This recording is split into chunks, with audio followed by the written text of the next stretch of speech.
Welcome to Passive Investors Playbook. I'm your host, Charlie Hardage. In each episode, we'll sit down with successful people that turn to real estate to build and grow their wealth. We do a deep dive into why they chose real estate and what makes it so attractive to them. We explore why people in their industry could also benefit from passively investing in real estate. Whether you're a beginner or an experienced investor, a doctor or a professional athlete, love your job or hate your job, our show is here to help you build a profitable real estate portfolio while maximizing your free time and minimizing stress. So sit back, relax, and get ready to learn from some of the best in the business. Welcome to Passive Investors Playbook.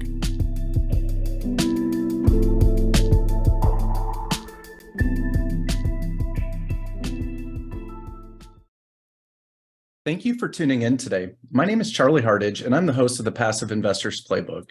Our show is focused on people that were successful in their careers prior to getting into real estate. Today, I have the absolute pleasure and honor of speaking with Tommy Brant. Tommy is the owner and founder of TB Capital Group. He is a self-proclaimed recovering engineer and data scientist turned full-time real estate investor. Tommy's based in Nashville, Tennessee. He started TB Capital as a tool to buy real estate with family, friends, colleagues, and partners. He helps busy professionals stop trading their time for money so they can pursue their passions and purpose by passively owning real estate. Tommy is involved in multifamily, build-to-rent, and self-storage. He has over 400 multifamily units, 230 build-to-rent units, and he's involved with a self-storage fund. Tommy, I'm super excited to have you on the show today. Thank you so much for being here. Can you tell the audience a little bit more about yourself? Charlie, hey man. Yeah, I appreciate you having me on. I'm excited to be here. Absolutely. Yeah, for sure. You want to just run through kind of the origin story? Yeah, let's hear it. How I got here. So yeah, I do joke that I am a recovering electrical engineer. I was an engineer at 12 years in various capacities. Was with the same company in product support, sales, and operations. Fast forward a little bit, I'm now a full-time real estate investor. So I'm based out of Nashville, Tennessee area. So I think, Charlie, we're just minutes away from each other actually. Yep. So pretty funny about that. But, I think like most of your listeners, I probably kind of grew up the same way. And I think we become products of our environment. Yeah. If you want to think about it that way, the narrative that was kind of force-fed to me was, go to school, get good grades, get a good job, and work till you're 65 and, enjoy life somewhere in between and hope you have enough to retire. Right. And, thank goodness that I had a pretty early run-in with real estate. So around sophomore year of college, I was working for a general contractor who was the primary contractor for hundreds, if not over 1,000 mobile home pads in Middle Georgia area. And so, we did everything you could think of associated with a motable home, getting it rent ready, cleaning it up, cutting the lawn, landscaping. I guess the other part of that too was about 15% of the product that we serviced was post eviction. So you're coming into these places and there's trash, there's clothes, there's furniture. You wondering how this thing made that stain on that wall over here, and just like reverse engineering, like physically, like logistically, how is this stuff even possible? Utilities have been cut off for weeks, and you're playing a game of who's going to open the fridge, not it. And so that did a lot of things for me. One, probably most obvious, is that built a lot of courage, or a lot of courage to to open up that fridge. But also, the thing that it also gave me and character is also what I would say there. But the second thing is it gave me the ability to have the vision and know what the product looked like after you remove all the clutter, after you do all the repairs, after you do all the cleaning, and you're, it's in A+ condition and ready to rent or ready to sell. And so, if you want to fast forward a couple years, it's 2011. I've graduated Georgia Tech as an electrical engineer. I've got a couple years worth of savings, and I found this property on Zillow. It was a short sale and in a Nashville suburb, and it's a 4-bed, 2-bath, attached garage, in-ground pool in the back, pool houses. And Charlie, doesn't that sound great on paper? Sounds you know, great. so let me peel back some of the layers of the onion on that one. So, the pool houses had no foundation. They were about, and on the brink of just blowing over. The pool was solid black.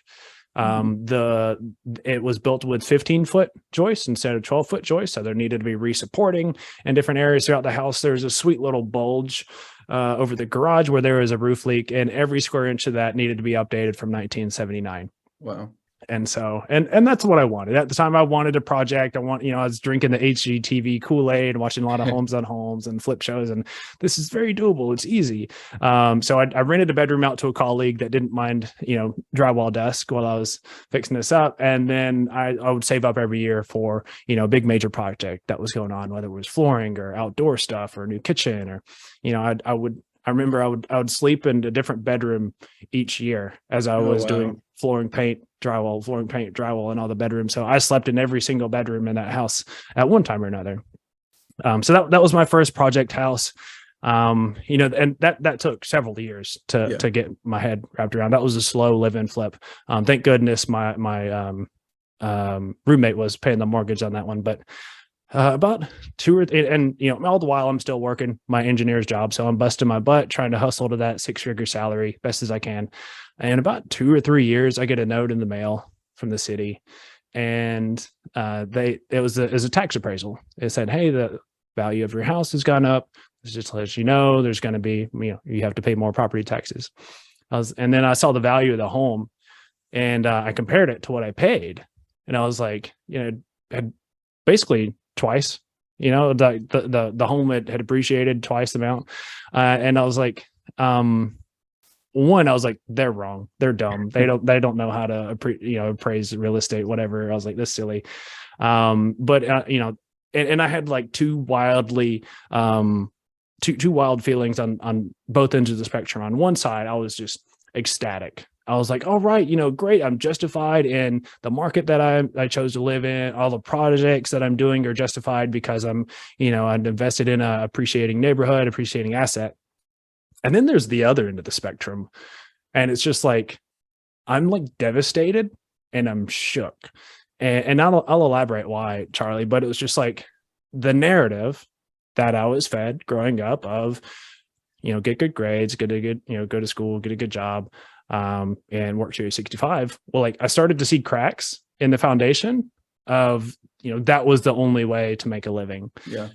When the equity that I just earned in a house in a 3-year time period was more than the 25 years that I spent working up to this thing. More than the 401k contribution, more than the max, more than the bonuses, more than my take home over 3 years. And I was like, so I guess there's other ways to be successful in life.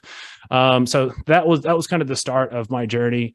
I will say that whenever shortly thereafter, I read Rich Dad Poor Dad, my money mindset just completely shifted. And I started to rethink things that I thought I knew to be absolutes and thought I knew to be truths. And I started asking questions like, what's the difference between a person that makes $100,000 a year and a person that makes $1 million a year? I'll tell you the one thing that's no different is time. Everyone's got the same 24 hours in a day. So what are people doing? And so through the education process of books, podcasts, networking, meetups, webinars, conferences, and so forth, it's diversity of a portfolio. It's wealth preservation. It's passive income streams. It's diversity income streams. Diversity in appreciating assets with little cash flow or more cash flow assets with little appreciation. It's balance. It's highly speculative assets and appreciation. And it's being smart about it, and that you really are just relying on the law of averages that you're going to gain more than you lose, kind of thing. Yeah. And so that really opened my eyes to what's possible. And so since then, fast forward to now, right? I'm invested in over 400 units, another 200 units, not yet developed in a self-storage fund.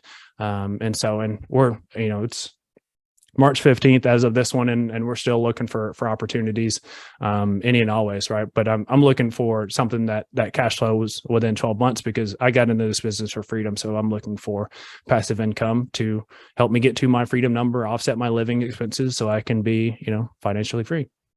Man, that's amazing. That's a lot to unpack there. But thank you for kind of going over your story, I love to hear that. I'm very similar with the whole, and I call it a middle class mindset of school, good grades, so you can go to good college, so you can get a good job and go up the corporate ladder and retire. And you said 65. I think nowadays it's 70 or 75, but that was the narrative I grew up with too. And I fortunately read Rich Dad Poor Dad probably 15 years ago or so, and totally changed my life, and just really wanted to figure out how, what you said about time. Everyone, regardless of how much you make a year, you have the same amount of time, right? And if you have more time, if you have more money, maybe you can pay more people to buy some time back, but it's how you use your time.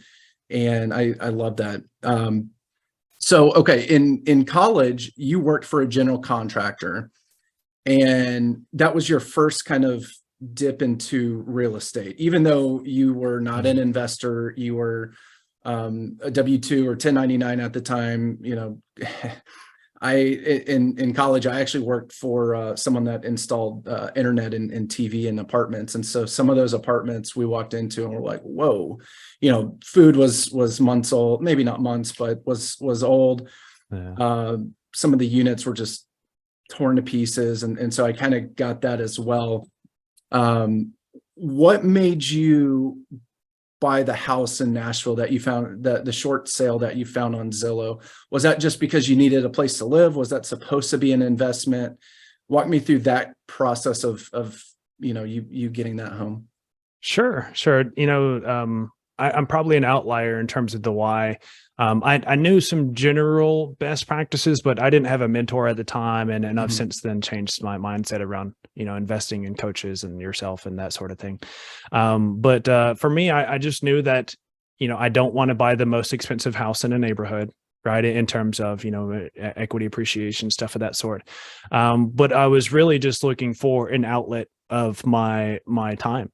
Okay. And my energy into something that was constructive and something that was an investment and would compound, right? And so if I had a never endless list of projects to do, that I would probably do them, especially if that's just what I had to come home to. And so that was more just kind of me engineering my own success by knowing that if I don't put myself in a position where I have to do something, I'm probably not going to do it. Yeah. So it's sad. It's really weird to say that, invested into a 6-figure investment because I was bored, but I would, that's part of it. Yeah, no, I'm a huge believer in real estate in general as a phenomenal way to build and grow wealth. In your case, you bought a home, you had to live somewhere. So instead of paying rent, you bought a home, and instead of, going out and spending all your money, you went home, spent your money on projects, and kind of by default, you hacked your way to a nice payday when you sold the property. And, you learned a lot while doing that. So that's amazing how you got started in real estate by kind of flipping the home that you lived there. Your roommate was paying hopefully most of your mortgage, if not all of it. So you're living for pretty cheap, and instead of paying rent or mortgage, you reinvested that money into making the home better. So then you kind of had this awesome feeling when your home doubled. Property tax probably went up with that. So that was probably a nice eye opener for you. But that kind of started your journey of saying, okay, wait, this is not what I was told. This is not what I grew up learning. And there's other ways to be successful. And then after you flipped the home, or after you had done the projects, that's when you read Rich Dad Poor Dad? Yeah. It was one of those things where it's like, more money, more problems. Yeah. Right. It's just like we went to go liquidate that. We realized what was going to be our take home after how much we owed in taxes and this, that, and the other. And then it was just like, so what do I do with this? And so it's funny. I looked literally everywhere else other than real estate, which is, I say that's funny because the real estate is what got me to that point of success. Yeah. But I looked at day trading and stocks because at the time I was highly introverted and I didn't want to talk with people. And I thought day trading, I can just talk to machines and still get richer, wealthier, and get close to my freedom number. But I read books written by $1 billion fund managers who had been through several cycles. They'd seen the good and the bad, and my takeaway from reading all those books written by fund managers was invest in ETFs and don't look at it for 30 years. And I was just like, okay, no thanks. I looked at Amazon businesses, affiliate businesses with large marketing footprints, and those are all probably things I could have done for a 6 to 12 month time period. But was that going to be anything I could be passionate about? Was I going to sleep easy at night? Was I thinking I was taking advantage of anybody? Or did it align with my core values and ethics? Like, I couldn't really find the alignment until I looked more heavily into real estate and most specifically all the different avenues in which you can align yourself with real estate. Because I was like, if I'm talking about transitioning from full-time electrical engineer to full-time in real estate, I was like, I knew that I needed some alignment with what I was doing 8 to 12 hours a day, right, with also my personal portfolio, and also household net income and net worth and stuff of that sort. And I couldn't find it in the engineer space. It relatively low ceiling compared to anyone in the medical industry. But I was like, I know I don't want to be a realtor. I don't want to be a property manager. Don't want to be a lender. Don't want to be fix and flipper. I don't want to be a wholesaler. And so it actually took me a while to find out that multifamily syndication exists, which is basically a team sport that allows you to, come together and, basically a pool of resources and accomplish a goal together, as opposed to you having to do something individually. Yeah, that's amazing. And that's one of the reasons I like multifamily as well, is it's not a one, when you were flipping that home, you were probably doing most of it. Maybe you got a handyman over, maybe your roommate helped a little bit, but you're probably doing most of it. Yeah. Whereas in multifamily, it is a team, and it's not just a team of, 6 general partners. It's a team of maybe 50 investors altogether, right? Where the general partners do the work, and there's 40, 50 passive investors that put some capital in. They're not doing any of the work. It's totally hands off for them. So talk to me about after you flipped the home and you sold it, how did you get into multifamily? How did you get into the passive side of things?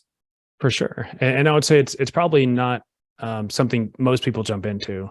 I think I probably have a similar journey to most people that are now looking in commercial, but I started in residential. So I started buying a couple single family homes that were base hits, and I got educated before that, right? How do I need to analyze a property for cash flow based off this interest rate, this tax rate, this budgeting of expenses. Can I still get $100 to $200 a month in positive cash flow? That was a base hit. Right. If I could get, 300 to 400, that was a double, right? List goes on until you get a grand slam opportunity, which is basically the Burr method. Yeah. If your listeners are familiar with that one, but I was just looking for a couple of base hits. One, to just kind of get experience, and find out what I liked, what I didn't like. I had intended to self-manage, and that lasted for a couple months. And then I quit that job. I fired myself as property manager. I hired someone else who's a superstar, and they've been my property manager ever since. Also bought a short-term rental in Florida that we have as a lifestyle asset.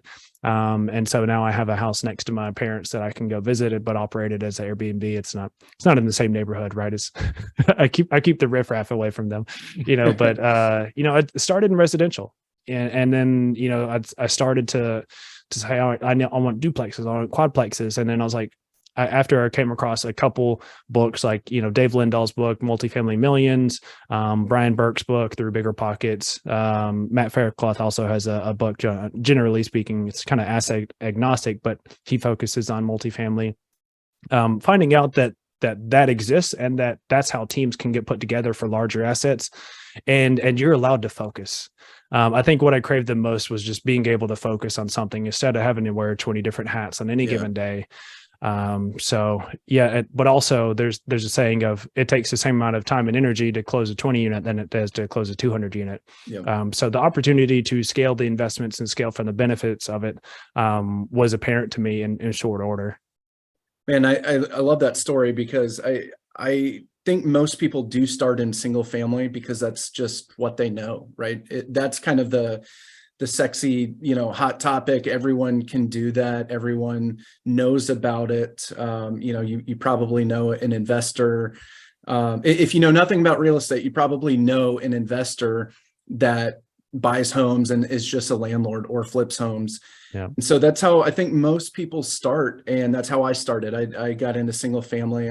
Like you, I managed the property myself. Unlike you, I didn't fire myself, and I definitely should have. And, thank God the tenants, all the tenants I've ever had have actually been phenomenal, but there's still work that has to get done. And, because they don't cash flow that well, only a couple hundred a month, if you get a property management company, that eats into a lot of the profits. And so for me, it was just kind of by necessity, I had to do it. And if I didn't do it, then it wouldn't really bring a ton of cash flow, because there's ultimately problems that happen every year where you got to go and pay a few $100 to fix something. So single family is what I did as well, and then got into multifamily. Really kind of by chance, I heard about it and I was like, no, this sounds too good to be true. But when I could put my money in it, in a syndication and not have to do any of the work at all. I don't even have to talk to a property management company. Maybe they're doing all the work in a single family. You still have to talk to them. It's not 100% passive. And so for me, when I heard about multifamily syndication, I was like, wow, this is awesome. And so I jumped at a couple investments right away with the syndication on the passive route. Loved it so much, like you, left my day job and started doing that as well. So I know we've spoken. You talked a lot about some of the other jobs that you looked at, potentially day trading, affiliate businesses, things like that. What was it about real estate specifically that you said, okay, I'm not going to look at day trading, not going to look at affiliate businesses, but I'm going to go after real estate? Yeah, and I would say a lot of it aligns with what I'm focused on now, which is, value add opportunities for, large and mid-sized commercial assets, right? Yeah. I have control over my financial destiny if I can force appreciation. Yeah. Right. I can't buy a Google stock and say, go up. Right. Like it just doesn't work that way. So having more control over the business in a way that is very tangible, it is very visual. I know that there's some people that private equity businesses or lines of credit are devoted to buying failing businesses and improving them through systems and operations, and really they're solving problems through human capital, which if I can solve problems with inanimate objects like furniture and drywall and flooring, stuff that is going to be very reliable regardless of economic situation and market and stuff of that sort. So the opportunity to force appreciation is huge for me. The other thing too is you could argue that you could leverage for businesses too, but the leverage for real estate is very dependable, especially since our government is involved in the housing side. I know there's a bunch of small banks and very specialized lenders that will loan for self-storage or businesses and stuff of that sort. But the fact that there's government backed CMBS loans just kind of says to me that no matter what happens, there will always be a capital market for this asset. Which with it being a leveraged asset and being evaluated based off of the leveraged asset, I see the outlook also for how it's evaluated and appraised to be very healthy. So I love that. I think in there's two kind of points there. One was forcing appreciation, and I like your analogy with businesses, because there are firms that go in there and say, hey, you guys aren't doing operations the right way, or maybe you need just some injection of capital to help get you over that hump, and then we can scale the business.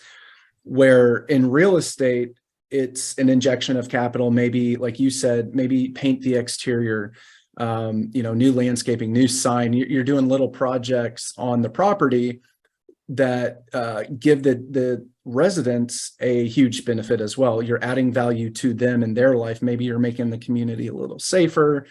Maybe you're making it a little nicer. And so they take pride of ownership. They want to live there now. And so you're able to do that. Whereas on the stock side of things, like you said, you can't do anything with Google. Maybe you go and use G Suite. Well, that's only, $12 a month. That's not really going to help their stock go up. Right. And so in real estate, you can force appreciation. So you can force the property, the value of the property to go up with some of the projects that you do.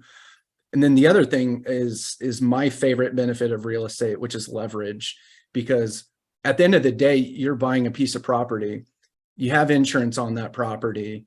So if something happens to it, unfortunately, you may lose a little bit of money, but at the end of the day, you'll be able to rebuild that property or that asset.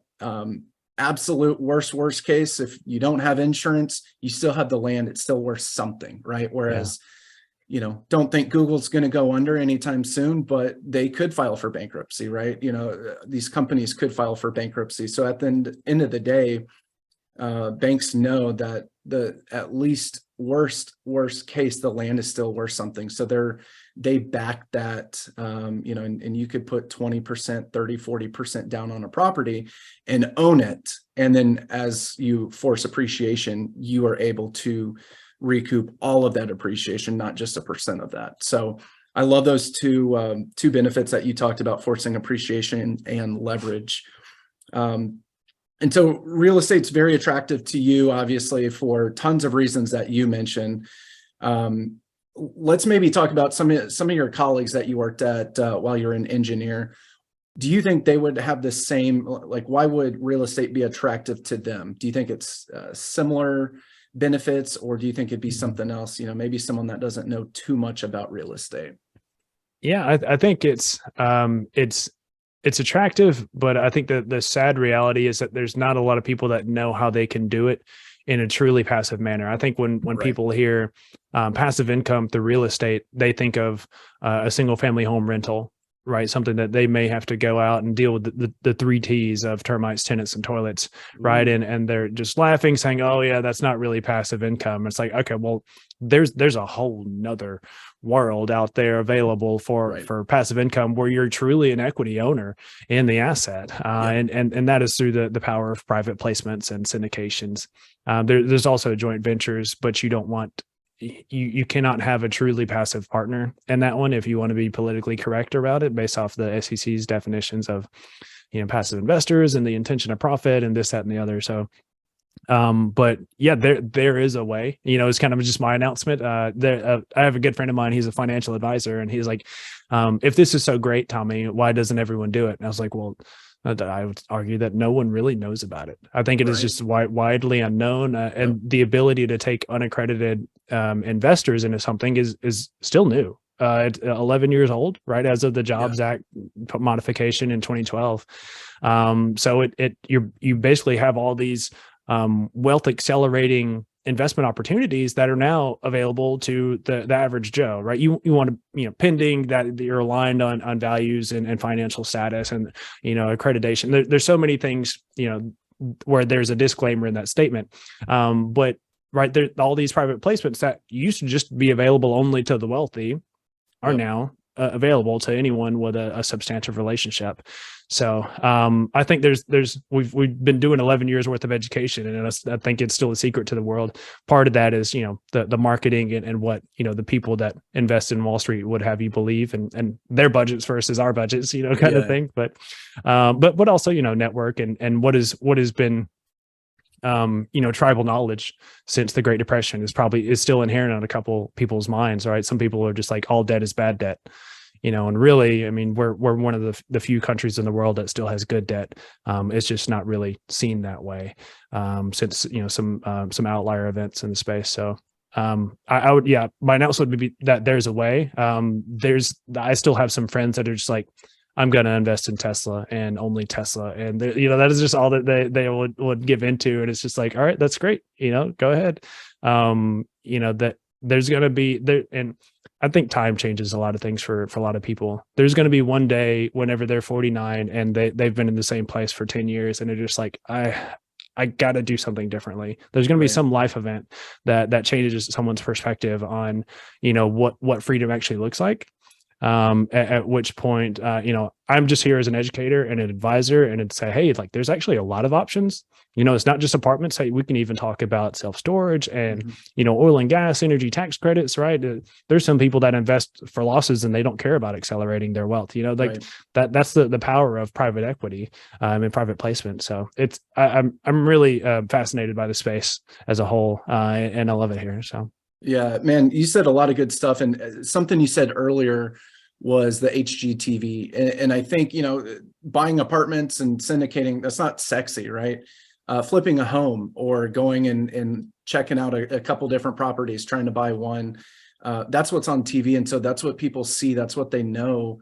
Again, they probably know someone that does that, right? They know someone that flips. And so all that stuff, they see that as sexy because that's on TV. And that's what I knew because that's what's on TV. Years ago, when I heard about multifamily syndication, I was like, no, it's too good to be true. It doesn't make sense that I don't have to do any of the work and still get to be a part owner, still get all the benefits. And I think one of the next points that you said was marketing. We don't have a lot of the people that do this. It's, you and your team, but your team is not necessarily one LLC. It's probably your partners, and so there's probably only a handful of people that have tons of experience, like you, that are buying these, and we don't have huge marketing budgets. And so I know that's actually one of the reasons I started the podcast, is really just to let people know, hey, there's other ways than the stock market. There's other ways than just being a landlord on single family properties. And I'm trying to spread the word. I know you are too, that there are some phenomenal investment opportunities, even if the property is huge, $50 million. My very first investment was less than 1/100% in ownership. That's how much I own. And that, put my money into it, going to get a really nice return, already gotten several distribution checks from that. But it doesn't matter the percent that you own. It's the fact that you own a percent or a tenth or 1/100%, because that kind of starts the journey. And then my goal is to keep reinvesting that. So when my daughter goes to college or later in life, we could sit back and have a nice retirement, because in your intro, you want your money to give you back time, right? You don't want to work for money. You want your money to work for you. And I love that quote. I love that saying. So anyway, I think what you said about letting other engineers know, because, for the most part, engineers do pretty well financially. And there's other methods out there. There's other opportunities than Tesla or Google. Nothing against those companies, but if you want other benefits where you have other investment opportunities where you have a say in forcing appreciation, I totally agree. Real estate's a phenomenal path to go. And it doesn't have to be multifamily. I know you're in self-storage, which is another phenomenal asset class. Build to rent, I think, is phenomenal as well. I think private equity is just now kind of getting into that. So I think that's going to be a really good asset class in the next few years as well. So it's good that you're getting in sooner rather than later.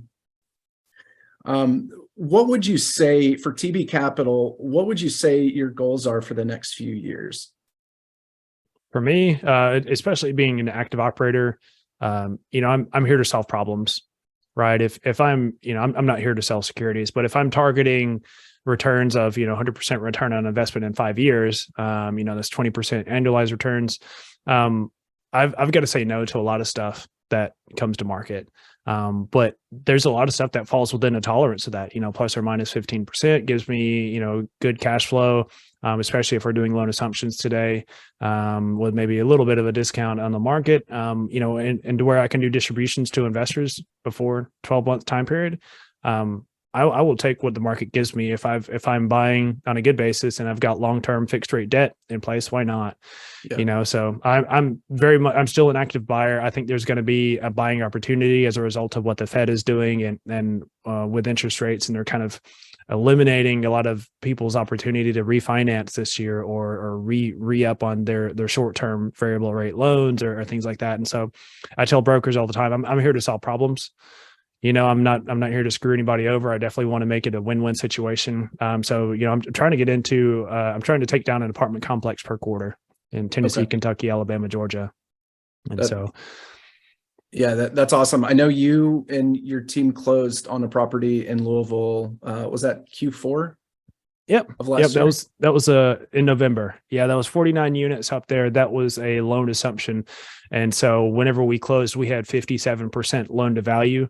Okay. We could have put supplemental debt on there and really juiced the returns, but we didn't really think it was worth the risk. It was on the lower end of the spectrums in terms of annualized returns, but we're going to be able to distribute distributions. Sorry for that. Within the first year, I'm pretty proud of that one. We actually just issued out K1 to our investors recently. Nice. And so I feel like that's, we have so much staying power whenever we take down properties like that. And, the more that you stick to the fundamentals of, buy an asset, force appreciation, have long-term fixed rate debt, enjoy principal pay down, harvest equity every 3 to 5 years. Like that should be your base case, and then, from there, if you want to take the risk of variable rate loans, right, you have to ask yourself, is the risk worth the reward on that one? And so different people have different perspectives on that, but we try to stick as close as we can to the fundamentals. That's what I preach. That's what I educate. And so we're at a 2.0 debt service coverage multiplier ratio by the end of year one is kind of what we're projecting. And so when you talk about, can we handle the economic uncertainty of the space, like our by the end of year one, our break even occupancy is like high 60s. Yeah. Like we can weather so much, man. So I will take deals like that all day, every day, where we have lower end returns, but it's a higher cash flow position in times like this.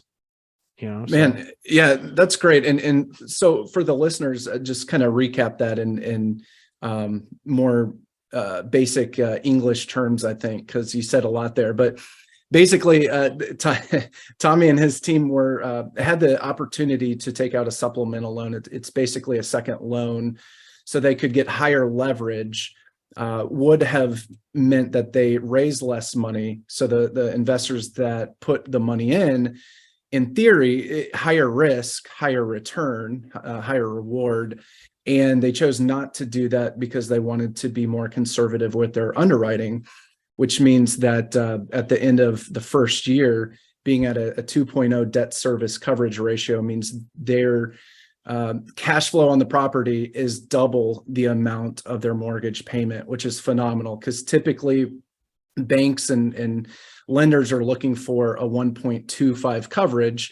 So if the mortgage is $1,000 a month, you want the property to bring in $1,250 a month. So what in this case, if the mortgage is $1,000 a month, they're bringing in $2,000 a month. So it's extremely conservative. And I'm sure, especially given where we are in the market right now with rates being high, some people say we're in a recession or not. I think that's super valuable to say, hey, we're very conservative with what we're doing, still going to bring in really good returns, but we don't want to risk it, right? We don't want to risk it just to push those returns. And at the end of the day, I know some operators, some syndicators are going to lose properties. And in this case, you guys could weather, I think you said 60% occupancy, meaning if 40% are vacant, which in that market, it's probably only about a 5% vacancy.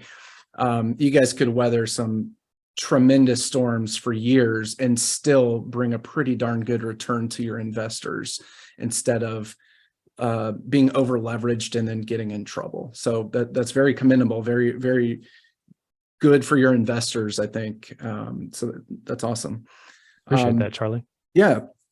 How do you think your previous profession of being an engineer helped you in real estate? It's funny because there's a surprising number of transferable skills, being in the corporate space, working for a large company, being able to work as a team, being open to and actively seeking out constructive criticism, being open-minded, solving problems. So me being in product support, and sales and operations, I think I'm well poised to kind of do anything in the syndication business, right? It was more just like, I needed to focus on a role and go do it, right? Build a business around that, because I feel like I could have done anything. And if you want to break syndication down into 3 different roles, so there's the acquisition side, right? So we're finding deals that meet our investment criteria. There's the asset management side where you're executing your value add business plan. You're meeting, for 700 or so, what is it? 1,750 days in a 5-year hold, right? That's the unsexy part that no one gets gratification for, but that is what really generates a return. You're executing your value add business plan, enjoying stabilization. And then investor relations is where you're funding the deal. So you are finding passive investors, alignment with passive investors for that type of hold, those type of returns, that type of risk profile. And you're right. Sometimes it can be 50 to 100 investors on any given deal. And the reality is, the investors are your boss. The people that are bringing the majority of the capital are the ones with the most control. You can put whatever you want to on paper, but whatever they want to do is what's going to dictate, the outlook of the investment opportunity there. So, where did I see myself fitting in there? And it was really anywhere, right? And so, reality is, I think, if you want to do it well, I need to always have an acquisitions pipeline. I need to always be searching for deals, building strategic alliances with people that are doing deals in my market. And then I always have to be educating my investors, letting them know like what I'm looking at. These are, the type of return profiles. If I'm considering pivoting, like it needs to, like they need to be coming along the journey with me, right? If I want to pivot towards, suddenly, raising for self-storage opportunities, and focusing on that, like I need to tell them, hey, these are the markets that we're looking at. We like being in secondary and tertiary markets for self-storage instead of primary and secondary for apartments. Either the reasons why, because REITs will build a block away from your facility and they're savage, in the self-storage space. And so things like that, where it's just like, if I'm pivoting, I need to be educating my investor pipeline. But I'm also, for the 49 unit, I'm very involved with the asset management calls. So, I'm helping with the K1 distributions, kind of walking through we use Asana kind of as our task management platform. So, we meet twice a week for the same property, one with the PM, one without. And without the PM, we're saying, all right, this is where we are internally with our projects. What do we need the PM to help out with, fill in the blanks in. And so we identify that as a team. And then the call with the PM, we're filling in the blanks and saying, hey, what can we do better? How can we work better together? And so on and so forth. So be prepared to do a little bit of everything. If you wanted to go full-time into this space, would be a little bit of my advice, because at least underwriting and at least investor relations. You shouldn't be scared to be telling people what you're doing, right? And that is, at the core of investor relations. But you need to know when someone's trying to take advantage of you with a spreadsheet, which is underwriting, and so I can make any terrible deal look good just by compressing the cap rate. I just change one number on a spreadsheet. Suddenly it's 16% internal rate of return. So, know how an operator is operating morally and ethically, and do you align with them? Do you align with the operator? And then does the deal meet your investment criteria? Was just how I coach my investors to evaluate syndications. Yeah, that's great, because you're totally right. You can turn a terrible deal into a great deal on paper. Anyone can do that, and then can go out and have a webinar and say, hey, this is 150% return in 2 years. You can do that with very few tweaks. But that's not reality. And if it is, or if someone is doing that, there's going to be some issues, and they'll be very apparent very quickly. So it's definitely good to know, like, and trust the sponsor, at least understand at a high level the underwriting. And then also, I think something that, especially in this game and in this business, is being a team player that you mentioned, because what we do is with a team, and it's not just a team of the 5-6 general partners. It's with the property management company. It's with the vendors. It's with the investors. And then transitioning to the investor relations side of things, you always want to be telling your investors the good and the bad, right? And the bad, even though you don't want to do that, I found that they really appreciate that. The first couple of times I'm like, hey, occupancy is a little lower than we want it to be. They're like, hey, thanks for letting me know. And this is what we're doing to get that up, right? This is what we're doing to fix that. They're like, thank you. I've not heard that before. Not from me, but from Mhm. other syndicators, other groups. They don't tell them the bad until it's too Yeah. late. And so I think being transparent is another part of that investor relations, because at the end of the day, I don't want to screw over my investors. I don't want them to invest with me on one deal. I want them to invest with me on every deal, right? And Yep. and so being transparent is, in my opinion, goes a really long way. Yeah. So much about this is long-term relationships. I think some Right. people have a preconceived notion that getting into real estate will get you richer quicker. And Yeah. the reality is it's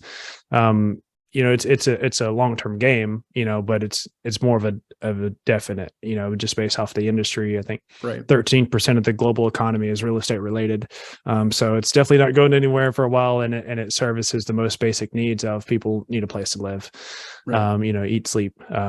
If Maslow's hierarchy, if you're familiar with that kind of pyramid, right? The apartment service, the base layer, the survivor layer. And so those are the stuff that is going to be, resilient to recessions and economic cycles. And so whatever's on that base layer is something worth investing into, Right. during uncertain times. I'm not a financial advisor. Don't make investment decisions based off of this. Nice disclaimer. All Thanks. right, so we got a few minutes left. Love to transition to some last questions. What's a recent book that you've read that really stands out to you? Yeah, Charlie, I'm always consuming stuff related to my business and economics and even like economic cycles back in the 1800s to know how debt fuels productivity, and if it doesn't, that's where we start to see cracks in the foundation of the space. But I also like really enjoy personal development stuff. So Yeah. like love language stuff and enhancing my marriage. One book that I thought was just the most interesting book that I've read in a while was called Story Worthy. Okay. And so the premise is there should be a 5-second moment in your day where you personally go through some transformation, or you have an experience that is just memorable, whether it's an experience you had with your wife or your kids or your coach or peers or colleagues in this space, of something that either just like makes you rethink something. I'm probably not doing it justice, but it's really interesting. It kind of goes alongside a journaling habit if you have one, but the idea is to reflect at the end of your day, what was my 5-second moment today that I had? Very cool. So I'm really big on gratification, and that helps me stay motivated more than anything. And so consistent practice like that, where I'm trying to acknowledge like this is why I'm glad to be alive, or some moment like that in every single day, and to not skip over that.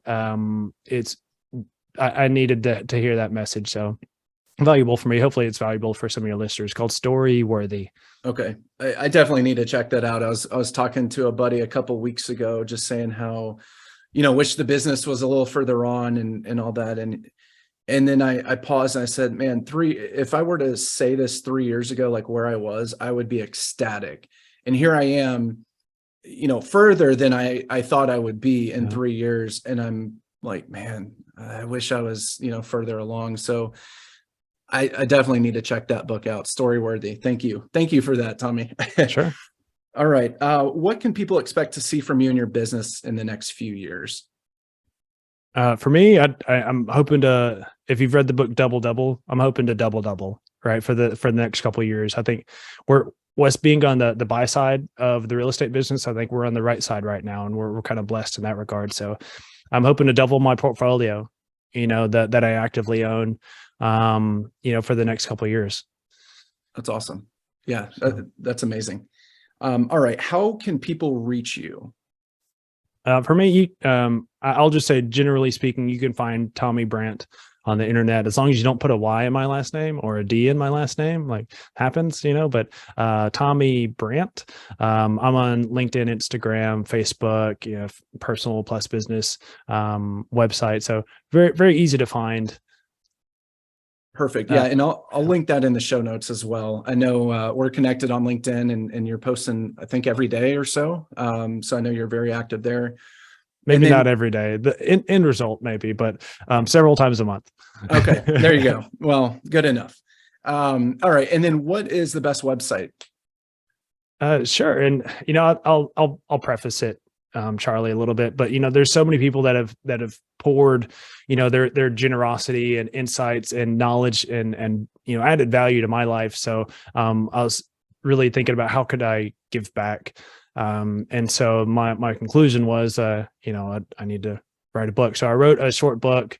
It's called A Passive Investor's Guide to the Multifamily Universe. And it is, if you're like me and you're an engineer, you're a brainiac, it is very data driven.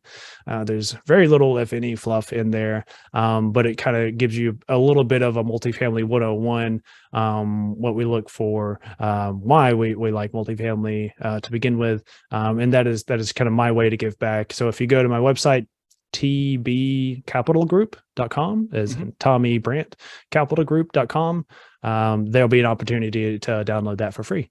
Perfect. That's awesome. Thank you. Yeah. Tommy, it has been amazing talking to you. Really enjoyed you being on the show. I know the listeners got a lot out of it. Thank you so much for being on. For sure. Thanks, Charlie. Yeah, excited to be here. I really enjoyed the energy in this discussion, man. I hope it's not the last time I'm here. No, hope not either. All right. Have a good day. Thank you for listening to today's show, brought to you by H&K Investment Group, your home for passive investing. If you want to learn more about how you can invest with us, please check out our website at hkigllc.com.